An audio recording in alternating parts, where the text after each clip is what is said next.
Hello, everyone, and welcome back to another episode of Security Confidential. I'm Rory. With me today is Josh Harrington. Josh is a CISSP CCSP certified director of IT security at Wattpad. He has a degree in information technology with a specialization in networking and IT security and has a minor in operations management. With nearly a decade of cyber and IT related experiences, Josh has utilized his knowledge of industry threats and emerging technologies to guide businesses in adversary roles from implementation to leadership development, both internally and in the greater Toronto area. Josh, welcome. Hey, Rory, thanks for having me. Absolutely, it is. It's great to have you. You definitely have a resume of a true security professional and someone who's been in this game for a long time. I appreciate that. It's something I want to continue to grow. So, although it may be impressive now, let's see where it is in the next 5 to 10. Absolutely, absolutely. Your career has been extensively involved in tech, from a support analyst all the way to an engineer and now director of security. Talk to me about this journey for you, and at what point did you transition more towards a security role rather than an engineer? Yeah, great question. So I think the truth is, I've always had my eyes on security, being within the security industry as well. But when I started, security wasn't as big as it is now. I mean, there's obviously talk about this as far as the U.S. government. Hmm. So I did the next best thing and wanted to work in IT. I thought that might be the best way to, start the security career, and it turns out that that was the right decision for me.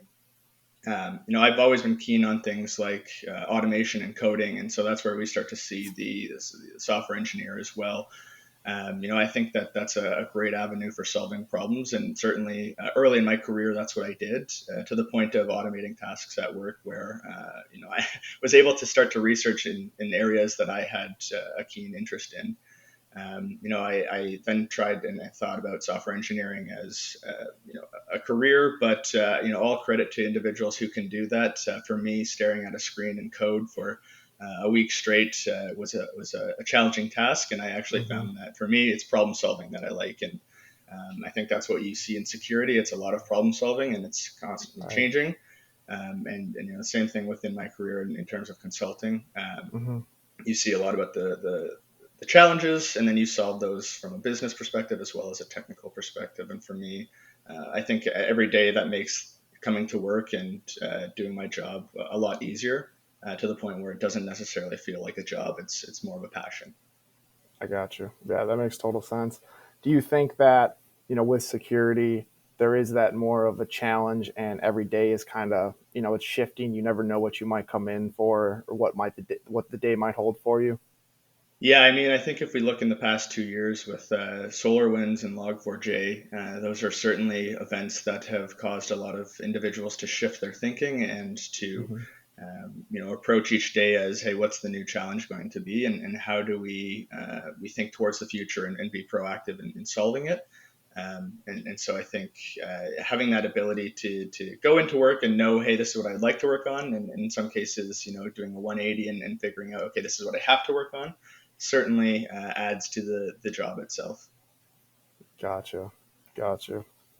How has your previous experiences helped you prepare for your position today? Whether that was, positions that you had coming up to being the director of IT at Wattpad, or even roles before you even joined this organization.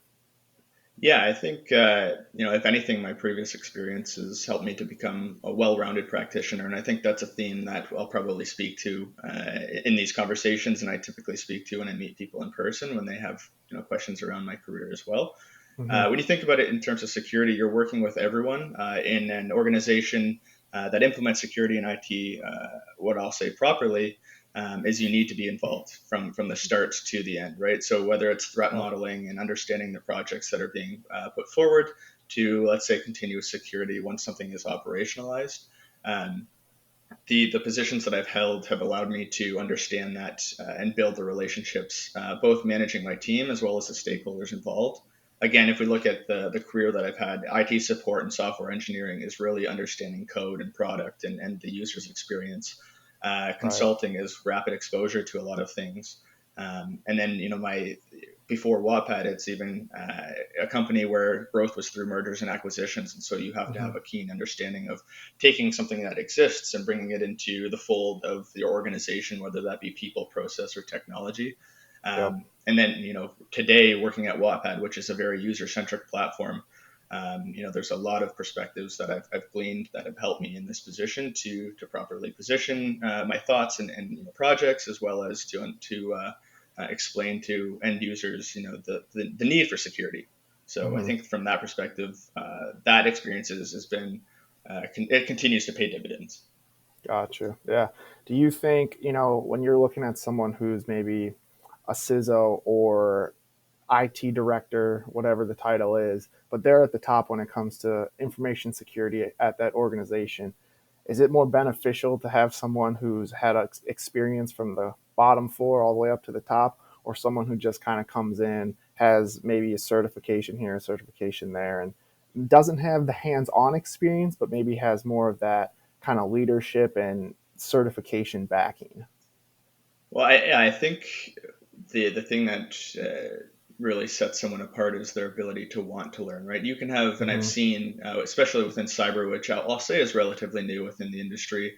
Right. You've CPAs who go into leadership roles within cybersecurity who may not have that background or the experience. They may go through and get certifications like CISSP, Hmm. but it's really the wantingness to learn and to take that information to apply their background and be successful. And again, I've seen it within the industry of individuals pivoting from, being a lawyer to going into cybersecurity, or, working in risk and going into a more technical role. Hmm. Um, so I think that there's all walks of life that have the potential for success. It really comes down to the want and the curiosity to take those practices and build upon themselves and evidently their business as well. Yeah, absolutely. I totally agree with that. It's that want to learn. It's that eagerness to be involved and be understanding of your organization and all the challenges that come along with it, from the small analyst all the way up to your IT manager, your security manager, whatever the case may be. At Wattpad, your company provides an open source for both readers and writers, correct? Yeah, absolutely. Okay. Wattpad's all about the users. I think like many platforms, call it your Facebooks or your Reddit or any other ones, it's the user base that really makes the organization or the platform. Hmm. At Wattpad, it's about penning your unique story, connecting with readers in a safe space, and sharing experiences through the written language. And who knows, possibly turning your creativity into the next big Netflix or Hulu hit. I Okay. think we've seen that in a couple of those platforms with stories that originated from Wattpad. Wow. Yeah, that's awesome. That's really cool. What kind of security challenges then have come along with that, that open source platform? Yeah, I think we're no different than a number of other players within this industry. Obviously, you need to look at things like your ransomware, business email Hmm. compromise concerns, malware. But what's unique to Wattpad and some of the platforms like this is treating users as an extension of your platform or your security program as well. From our perspective, we have to look at content that's on the platform to make sure that it's adhering to regulations, laws, and compliance needs as well. We Hmm. have to look at things like web scraping and spam because, of course, you have good actors on the platform, but you also have actors who are trying to push their own wants and needs as well. Whether that's taking content from a platform and trying to rehost it elsewhere, or Hmm. redirecting individuals to what might be nefarious websites or their businesses as well. So from that perspective, those are some of the challenges that we see outwardly. Looking Right. inwards, I think from the perspective, it's again very similar. You need to make sure that code is secure. You need to make sure that the organization understands security as a whole, and I'm sure we'll get into that as well.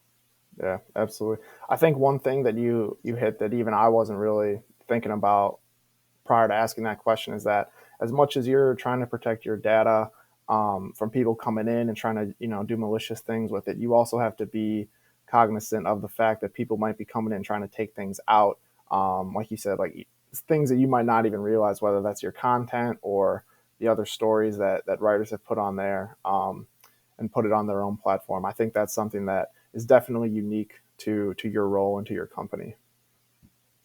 Yeah, and I think it's always changing, right? So again, the common adage is that data is the new oil, and we certainly have a lot of data. So it's just making sure that we secure it from all ends, and so that's certainly a challenge at times, but it's definitely rewarding to make sure that individuals who are using the platform feel safe to really throw their ideas to the platform because they know that it's under good hands. Yeah, absolutely. That user experience is probably key. So people continue to come back to your platform. I can only imagine there's probably other companies or organizations who kind of offer the same thing. Yeah, definitely. And I mean, I think that's one of the challenges within security realm itself is making sure that we find an avenue to share those challenges and work Hmm. towards them together.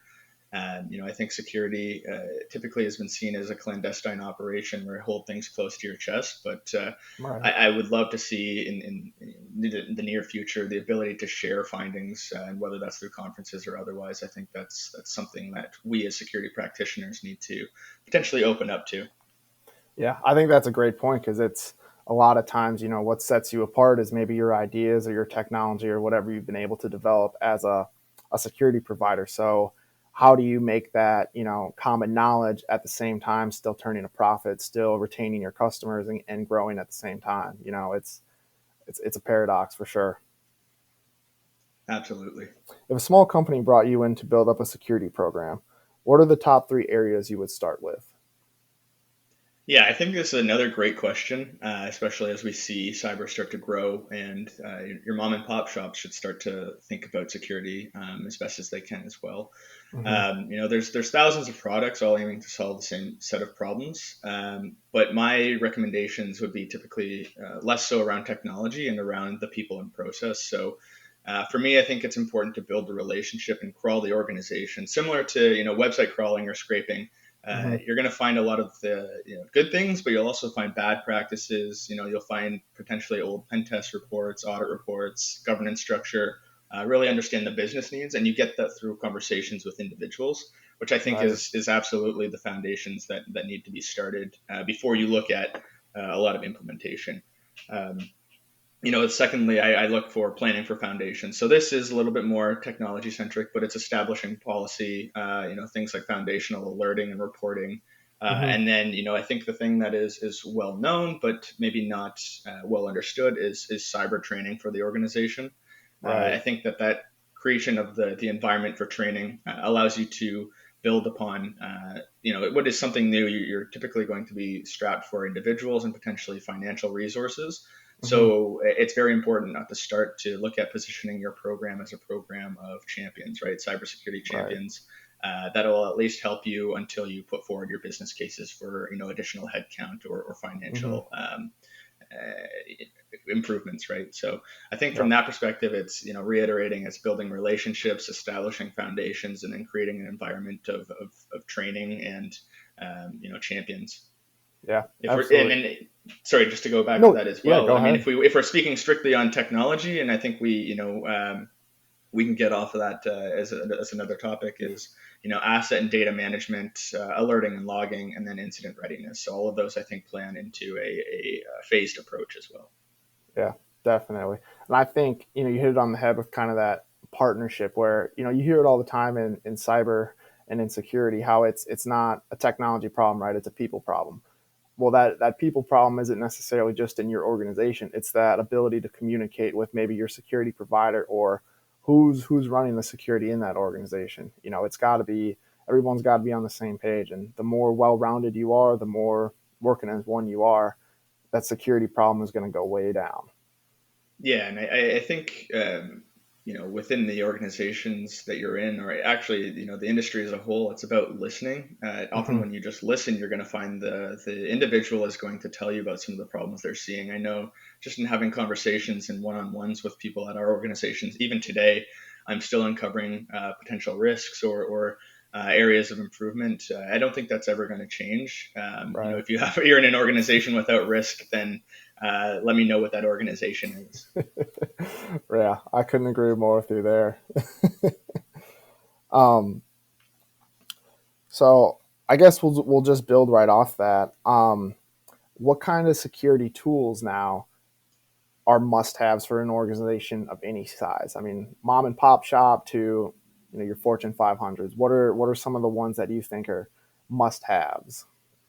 Yeah, I think again, harkening back to the last piece that we were talking about, it's if you don't know what you have, how can you secure it? If Yep. you can't detect what you have, how can you respond to it? And if you don't track your successes and potential missteps, how do you improve, right? So Right. from that perspective, the security tools need to follow those kind of three directives there.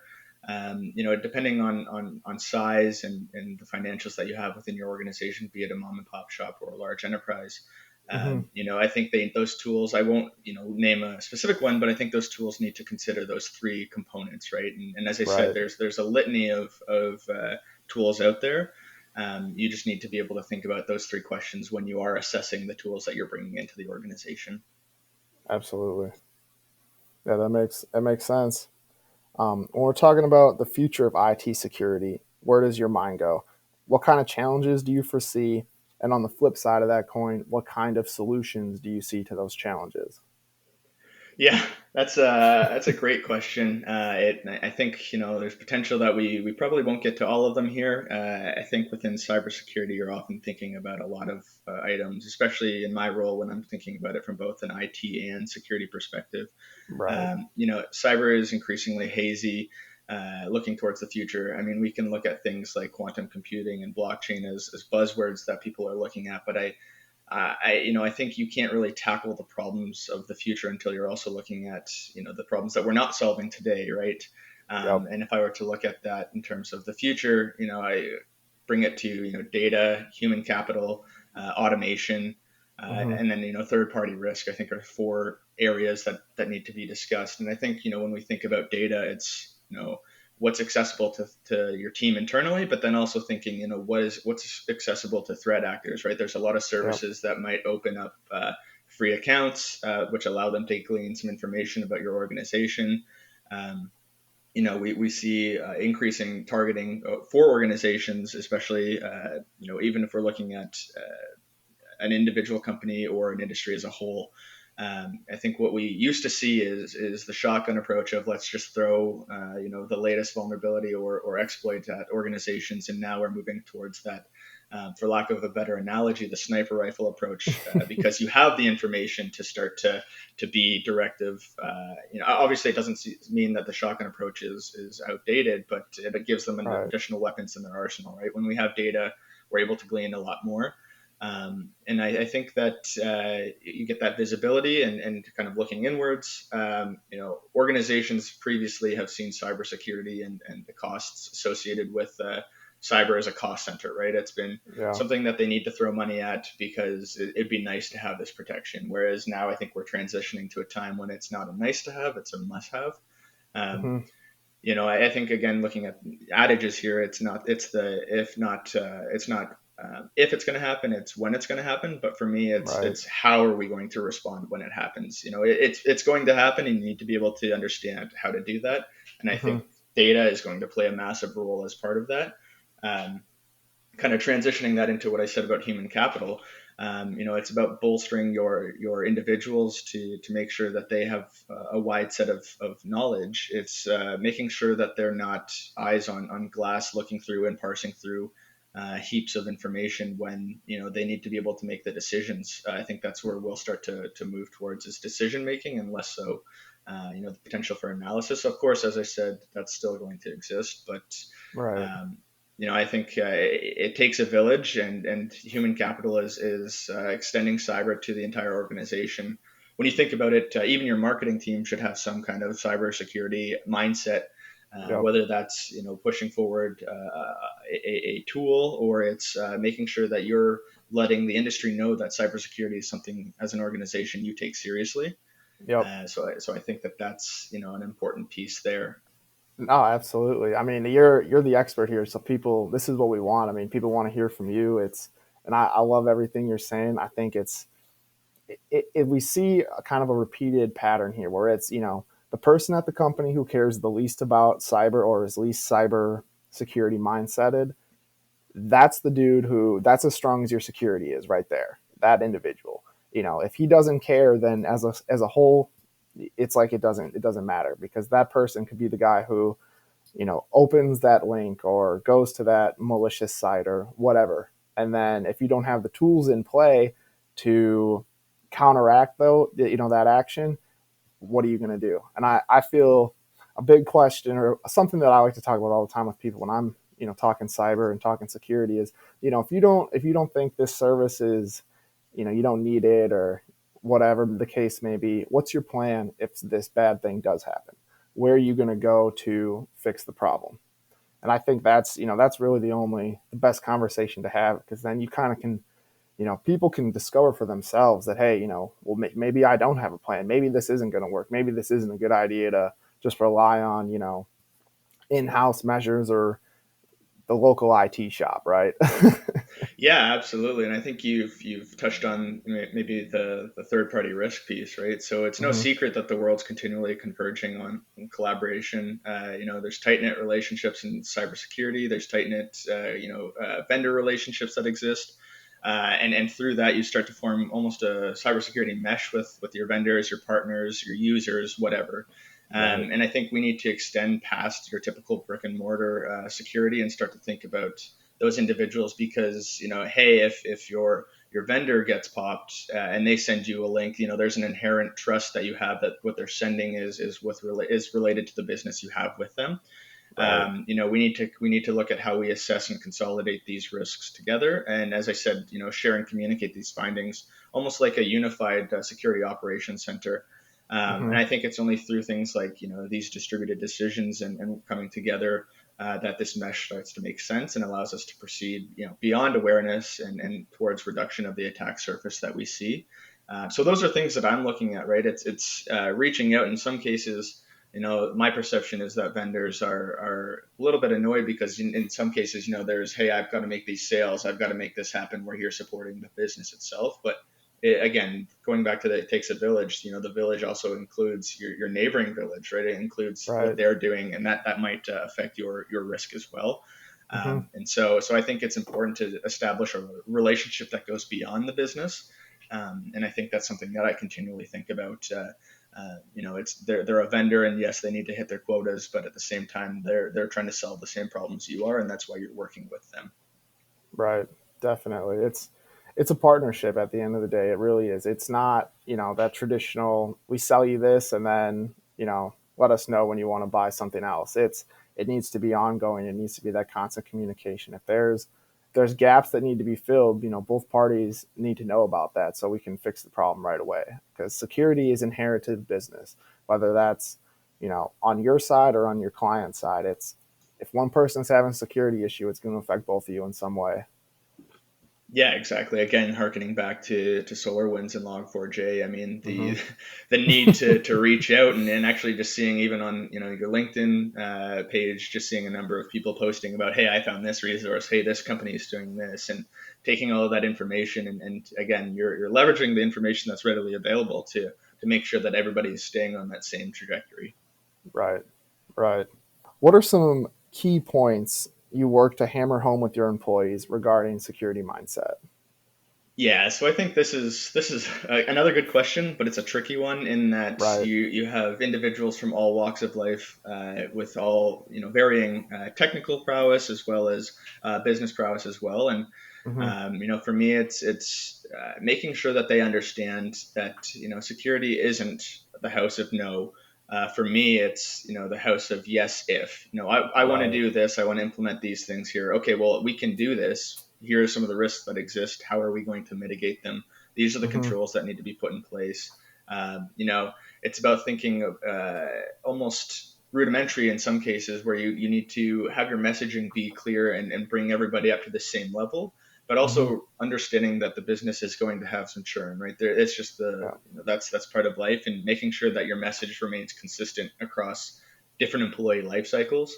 And for me, it's kind of making sure that you have some consistency in almost a calendar of cybersecurity awareness training. Um, Right. and harkening that back to obviously the trade-offs of speed of the business to deliver new products, to deliver new features, to take care of the end users, but also ensuring that there's the understanding of security. So, hey, we can code these things, we can use infrastructure as a code, but we need to consider these security measures. And so, for me, it's always hammering home the thought of if we do this, what is going to be the impact or result of this from a security perspective? What would you think is a potential hole that might exist in the process that we're putting together? And so Hmm. I think to extend security awareness and training and the security mindset, it's about thinking with security as one of the pillars in what you do, regardless of if it's accounting, regardless of its design and user experience. I think that that's something that needs to be hammered home, and it needs to be done tactfully, because as I said, there's individuals who come from different education, and they may hear something once and say, well, I've already heard this, it doesn't matter to me. It's about, again, making sure that they understand that you're treating them as a peer and less so as someone that you're kind of yelling from the heavens, do this, do that. It's hey, this is what we as a team need to do. And so that's the Hmm. security mindset, at least in the organizations I'm in, is Right. security as a team. Yeah, absolutely. I mean, I think that's the best way to approach it. It's, it's not I'm telling you to do this. It's like, hey, we just need everyone, needs to think about this, approach it from this angle. Then it's not kind of like, oh, I have to do this, or I have to, log in through here, go this way or whatever. It's, you do this because this is just how it's done. This is the best way to get it done. Yeah, I mean, to your point around logins, right? If you're Hmm. using identity management, it's going to impact the user's experience of, well, typically I used to just look at this sticky note on my desk, enter this password into this place, and that's how I logged in, and it was so easy. And now I have to do multi-factor authentication, and it slows me Right. down. Um, we can look back, and I'm sure there was apprehension across, even just using TVs, right? It took a long Hmm. time for adoption, but eventually it becomes part of their regular, everyday kind of routine, and it stops being an issue. It's more so this has to be done, as you said, it has to be done in Yep. order for us to be secure. So I think that that's absolutely correct. Right on. Right on. All right. Switching roles a little bit here. What kind of message do you want to give those analysts, lower level IT workers who are just starting off on their career? They look at you and where you've gone and what you've been able to do, and they say like, "Man, I want to be like Josh." What kind of advice would you have for them? Yeah, I think honestly, I'd say life isn't really about replication. It's about finding your own path. What makes my career special is, what's the potential that it could be? What can I do to, get to whatever my goal is? And look at myself or other industry leaders here and say, not so much what have they done? I need to do the exact same thing, but use their experiences and reach out to them and start to glean information from them. Where did they fall flat? Where did they fall short? How do we, Hmm. where did they find successes? How do I kind of take my own goals and extrapolate from that, not necessarily do the exact same thing. Right. Um, I think find the areas that you're interested in and approach them from a systematic point of view and less so as a single entity. So if we think about this, even from security, right? It's Hmm. security as a whole looks at data security, asset management, identity management, a litany of things, as I mentioned, right? But if Right. you're looking just at vulnerability management, are you going to be as secure as if you're looking at how vulnerability management plays with your security operations team, with your incident response team? So Hmm. like your career, you should look at it from that perspective and say, if I do this MBA, how is this going to help me? If I do this, how is this going to help me? Right? Yep. Much like my career, for me, again, IT, engineering, consulting, a lot of that created the well-rounded view that has allowed me to succeed by having communications with individuals and being able to translate, let's say, a business need to a technical need. Right. Um, Again, it's really about the fit for your goal. Um, I think it's about being curious as well and constantly learning. I think that's one of the things that I've said here before is, um, if I went into any room in my house right now, I think I've got about two or three books, whether it's technical, whether it's, it's fiction, whatever it might be, I can pick that book up and start to read, whether it's just a page, a paragraph, or the entire book. It's something that's going to continue to push you outside of just your understanding within your industry. Yep. And it allows you to take that information and extrapolate it again and provide it to your career, right? So Yes. in our day and age, there's so much information out there that you can't possibly know everything, you can't recall everything, and the industry and the entire world is changing so quickly that one path may be open today and it may not be open the next day. And so it's understanding the way to walk those paths that Hmm. is going to actually give you the ability to proceed forward and to be ambitious to a degree as well. Right. Finally, and not to keep talking here and droning on, but I just think it's very important Absolutely. Keep to, as going. part of a career, is volunteer and step out of your comfort zone. Go to Right. conferences, join Slack channels, message folks on websites like Reddit or LinkedIn. You're Hmm. only going to go as far as you let yourself. There's safety and familiarity, but there's also growth in being uncomfortable. And Right. so, I think a lot of people within the industry might say, I want to be like Josh, but I'm an imposter. I don't believe I'm not in this industry. I shouldn't be in this industry. But I think there's also growth in the imposter syndrome, right? I think when you have that feeling, that's how you're continually learning, and Yep. that's that uncomfortable feeling. If you feel like, hey, should I really be here? You should use that feeling to push yourself to continue to grow your career. Hmm. I worry more about when I don't have that feeling, because you start to question, am I still pushing myself? Am I still learning? Is this where I want to be? Am I happy being here? Right. So Yeah. Definitely. I think it all ties back into, I mean, you hit it on the head when we first started talking. It's just constantly learning, and in security as a whole, whether you're talking even cybersecurity or physical security, it's always changing, right? What worked, a couple years ago is not going to work today because bad actors are coming up with better, faster, more effective ways to get in, get what they want, and be gone. And if you're not staying up to date with that, if you're not staying up to par, you're going to be left behind. Someone who has all these certs is not going to be as valuable as the guy who reads the latest on who hacked into here and what's going on over here. They're going to be up to date, knowledgeable, and tip of the spear, if you will, on the most current threat, the most current, you know, um, threat against the organization. I guess kind of rambling yeah, there. no, I know, but it makes sense, right? I do see a lot of tremendous value in certifications and continuous Hmm. training, but it's, yeah, to your point, you have to remain current. And I think within this industry, not to kind of box it here, but within cybersecurity, you have to have the want to take learning outside of your normal 9 to 5 or whatever your hours are. You have to want to be curious and continually learn. And it might not even be within the field that you're in that you should be learning at, but you can start to pull information and tie that to your field, which creates all the more value and allows you to proceed in your career. Right. Yeah, absolutely. I mean, a little bit over here, a little bit over there, and you're going to be more well rounded than you would Yeah, if you were just, focused on one aspect of this. And like we've talked about before, it's security is, it's not just one thing, right? It's not just one avenue. It's a whole, it's the organization as a whole. And every avenue in that organization has the potential to be the window that, bad actor gets in. 100%. If anything, what are some things outside of the day to day work that have helped you grow in IT? I know you just mentioned kind of volunteering. What else, or what kind of volunteering would you say has kind of helped play a role in your learning? Yeah, I think again, it's the extrapolation of information that you can glean from areas that are not within your industry, right? So sign up for Mm-hmm. things that aren't cyber or IT related. You don't need to be a master in everything in life, and you'll grow your network, your character. You're exposing yourself to a lot of things that maybe you hadn't thought about previously. Again, hey, maybe take one Sunday of every month and do sign up for a class that you wouldn't have thought about doing. Basket weaving, sure. What am I going to learn from basket weaving? There's a lot that you can take from that.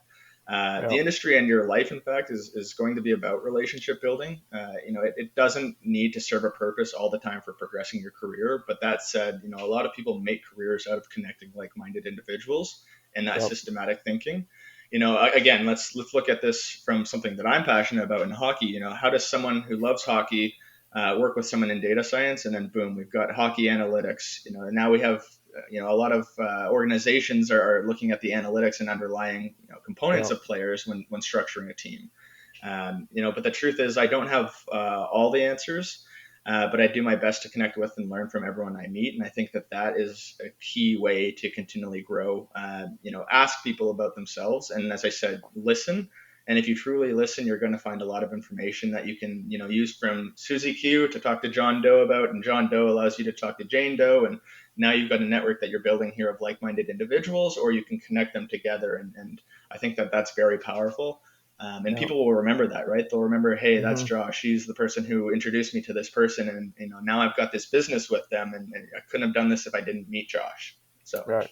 Definitely. And I think, everyone always wants to talk about what they've done or their accomplishments. But when you're learning and you're trying to grow and you're trying to get in there, it's less about you. It's more about, them and learning and listening to the people who are going to help you, right?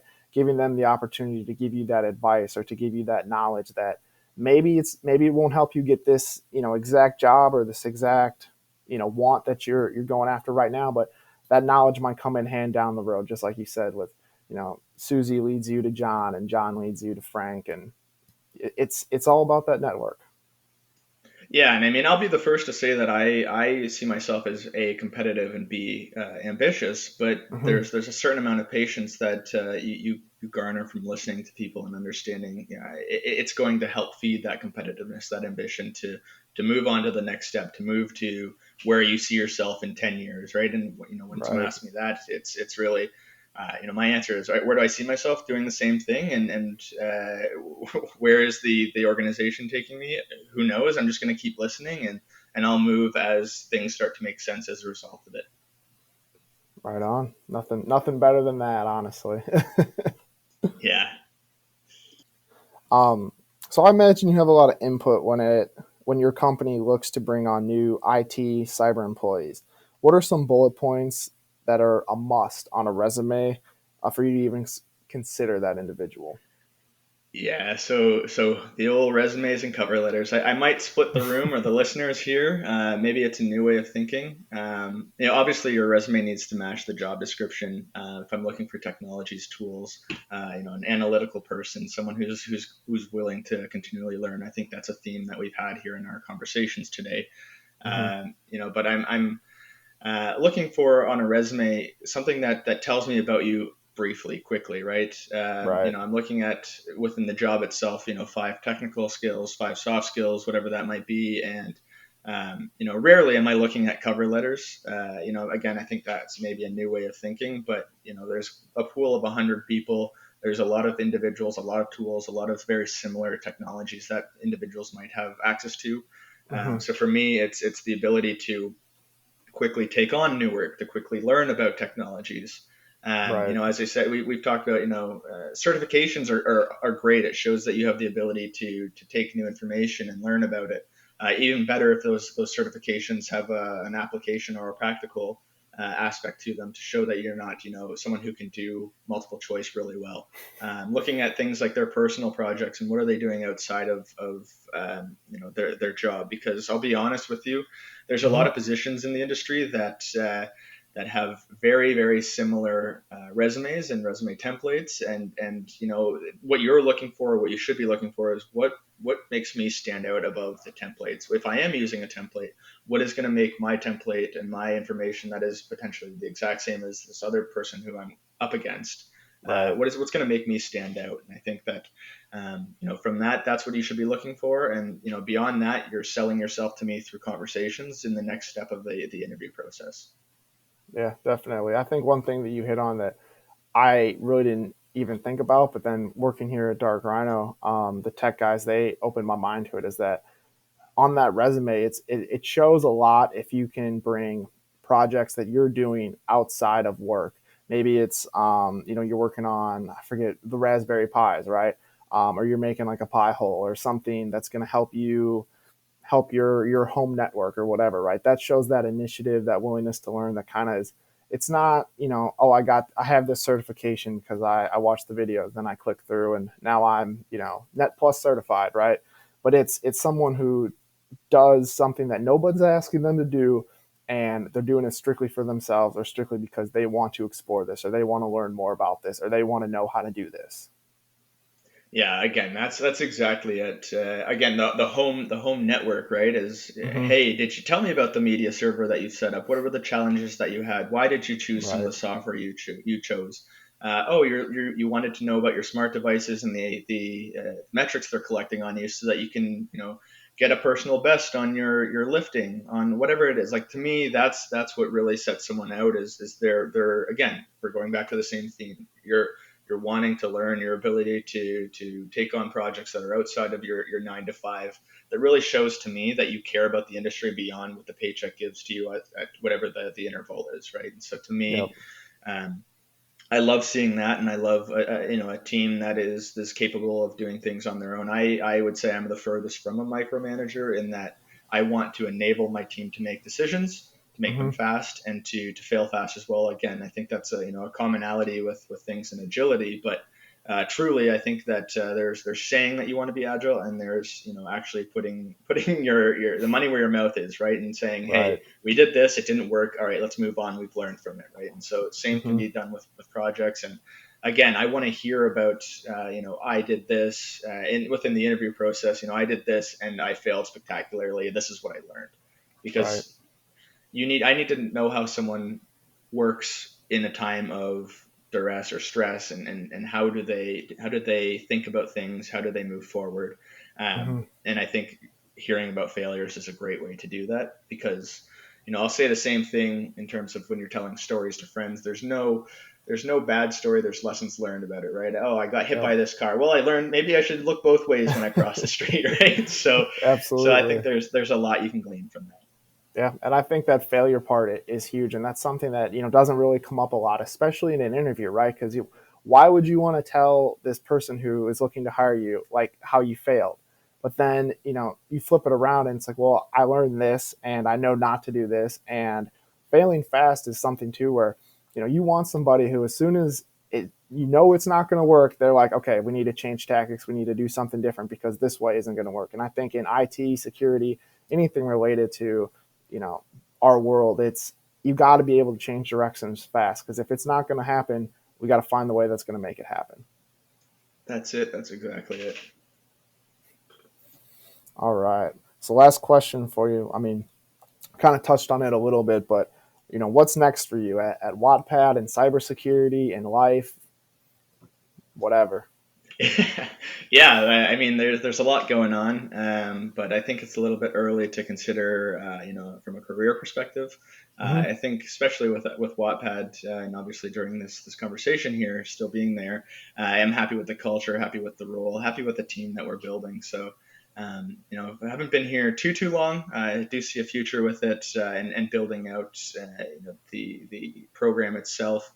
Eventually where I'd like to go in terms of career growth, lending my service to a number of enterprises or companies within the industry is always something that's intriguing. Obviously, having a background in consultancy, Hmm. what does that look like to go it alone and understand the trials and tribulations of starting your own business, and being the breadwinner and the person Right. who is responsible for a number of pieces around that perspective. Hmm. But I mean, in life, as I said, it's important to continue to grow. So I've got a few things going on. I think actually this weekend for me, it's getting a scuba certification, because why not, right? That's just, you've got Absolutely. one life, just have fun with it. What's next? Maybe fly a plane. Who knows, right? We're in the water. Let's go to the air. Um, Love it. Love it. in terms of, if I had to recommend something like a book, or a way for people to continue down this path, for me, I think it's entirely dependent on the individual. But I'm a big fan of Audible, and I'm sure a lot of people within the industry are doing very similar things. But you're out for a Right. walk, you're exercising, you've got the ability to read and listen, and continue to learn. So why not take advantage of it? But Definitely. the one that I continue to suggest to people, because I think, as a world we probably need it, is there's a lecture by Brene Brown on the power of vulnerability. And I think in terms of vulnerability, we don't see a lot of that. A lot of people are, they're worried about how they're perceived. Hmm. And I think it's important to be vulnerable, to, again, to learn from your mistakes, to Right. realize you don't know everything. And so I think that that's something that a lot of people could could look at. Yeah. And then finally, I'll just wrap it up with, what else might be next? Well, I just came from RSA not too long ago. I met up with Gotcha. Candy Alexander, who's the international president of ISSA.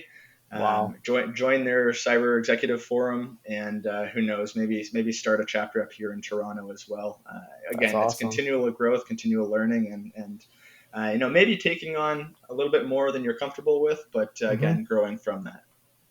No, definitely. I mean, I think you hit it all on the head. And if there's one topic that we can leave people with, it's just continue to grow, continue to learn. It's only going to make you better. And being in that state of uncomfortability is going to yield the greatest results. It's going to make you grow the fastest, understand what's going on, and get ahead of the ball. Yeah, and I think pay it forward, right? So for those Mm-hmm. of you who are listening to the podcast, absolutely reach out to me. I'm on LinkedIn. Reach out if you need some mentorship, if you have questions about things, even if it's, hey, I've got an issue with our IAM work that we're doing. What have you done to see success?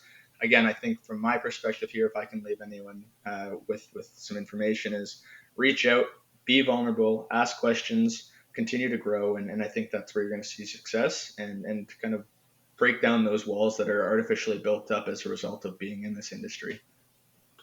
Definitely. I think that's the perfect way to close it out. Well, Rory, it's been a pleasure chatting with you, and I mean, I'm happy to come back anytime and talk about whatever's in the now. Absolutely. I mean, I've had a great time too. I always learn a lot on these things. So I enjoy doing them, and I thank you for taking the time out of your day, and look forward to connecting with you again soon. Appreciate that, Rory. Thanks. All right. Thank you.